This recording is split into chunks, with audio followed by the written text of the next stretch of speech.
Yesterday, my son Dexter had a challenging situation at work, and he came to me to talk about it. It was an experience with a customer, a challenging customer.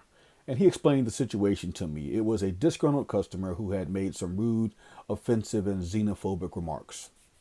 And he asked me, how do I deal with this? And that's a reasonable question. Well, before I answered that question for Dex, I said, Dex, let me ask you another question.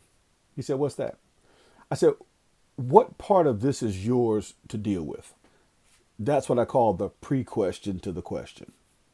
See, though, how do I deal with this appears to be a reasonable and appropriate question in that situation, an innocent question, shall we say? And it is. We have to be careful because the question, how do I deal with this?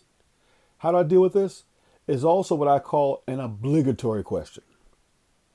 Because your answer, our answer, can obligate us to something for which we are not technically obligated to.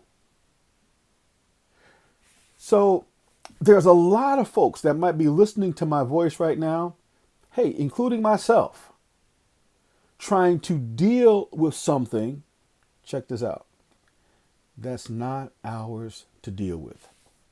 That ain't mine. We would all be wise. I think we would all be wise to ask the pre-question. What part of this is mine to deal with? What part of this do I own?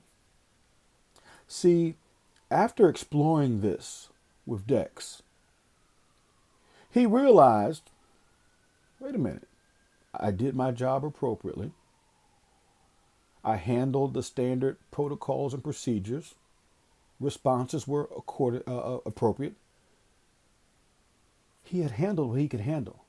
The customer still had a problem. They had a challenge. Maybe they were having a bad day. I don't know. But he realized he did what he could do in that situation. This, the rest of this, was not his to deal with. See, we have to be careful, be so careful of letting people obligate us to fix their attitudes, correct their callousness, and improve their plight. I'm not saying be rude to people or disregard people or dismiss people. Of course, you know me. I'm not saying that. But I do know this. Unfortunately, sometimes when people don't know how to deal with their stuff and the accompanying pain, they often, purposefully or not, try to find someone to share their stuff and their pain with. And that's when you start asking, how do I deal with this? And this is not yours to deal with. So the bottom line this morning, I want you to always remember this right here. Please, please remember this. Before you ask, how do I deal with this? Ask, is this even mine to deal with? Plain and simple. As always, peace, love, and joy. See you next time.